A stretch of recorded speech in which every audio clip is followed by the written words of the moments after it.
sometimes something that has been tucked away for a while, maybe even longer than a year,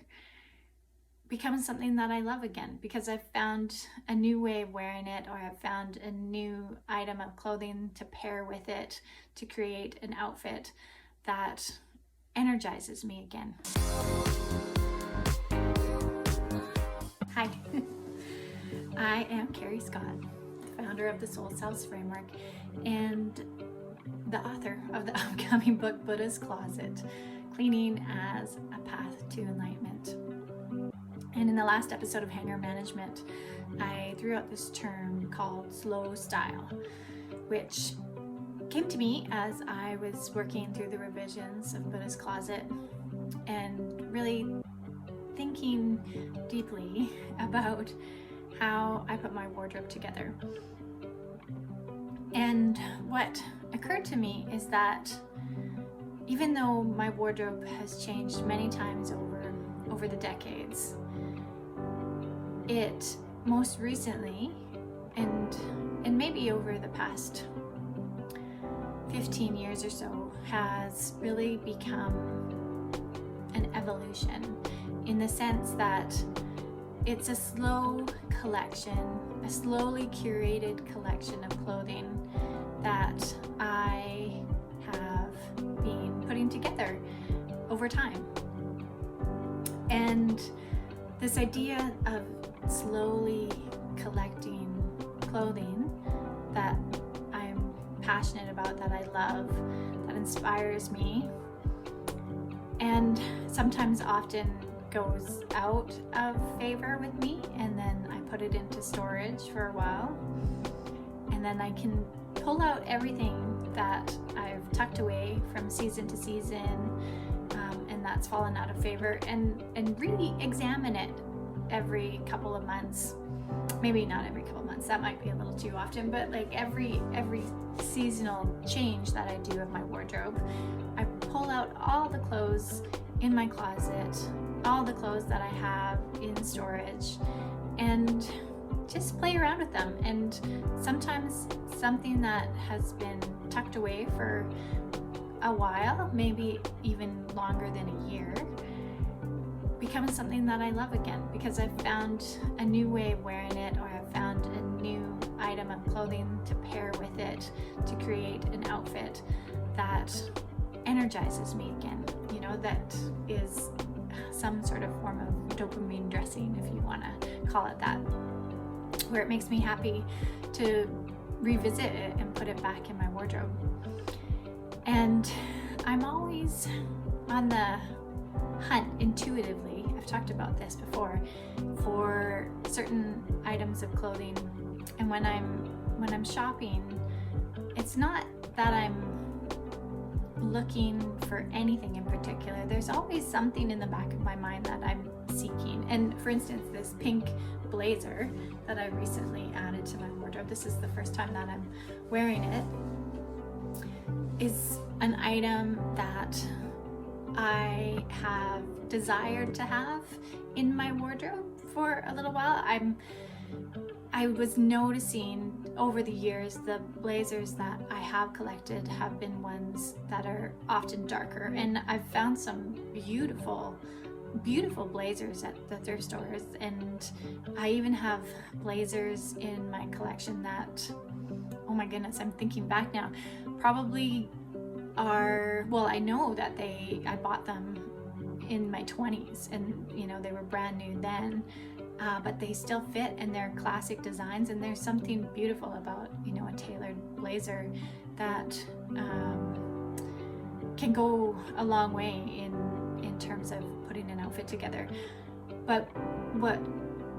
as I was saying, I noticed was that the blazers that I had were always black or navy blue, and so I've been keeping my eye out for something bright and fun because I love adding the brighter colors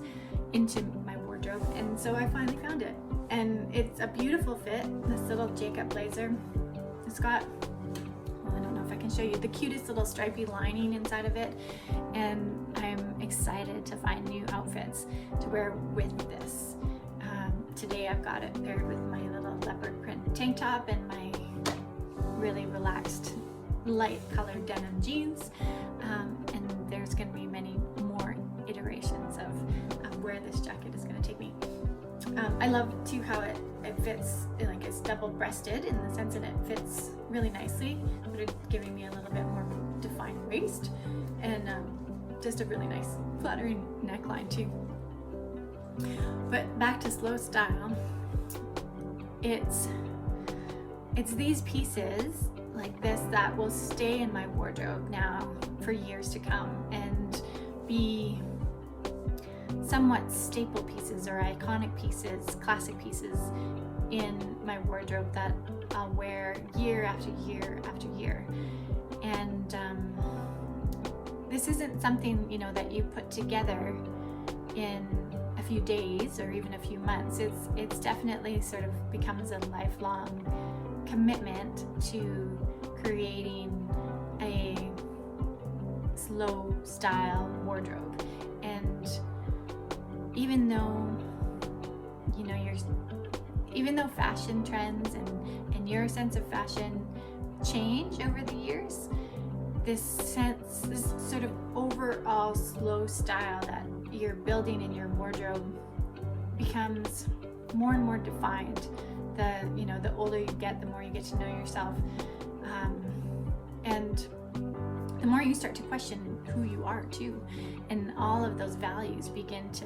emerge in the various items of clothing that you choose to keep and what you choose to get rid of. And so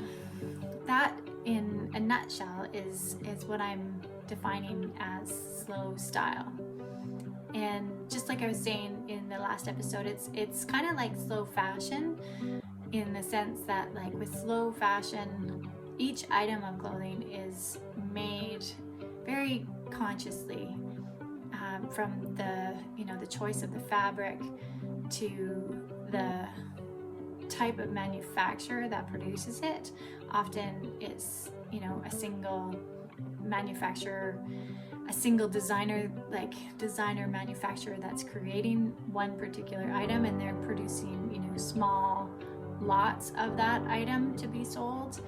rather than mass produced and put into, fast fashion, which is rapidly turned over and out of style or out of fashion from season to season. So yeah, it's a very different approach to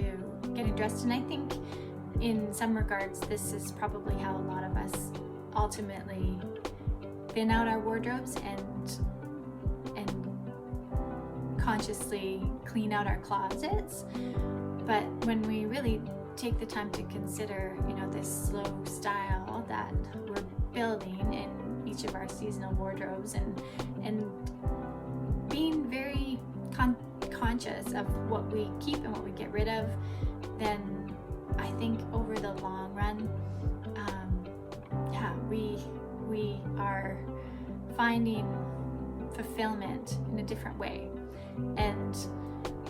ultimately that's what Buddha's Closet is all about, is looking at how we find fulfillment in the clothing that we own and what we wear, and how we find joy and happiness and satisfaction within ourselves before we reach for those external objects to bring us those feelings of well-being.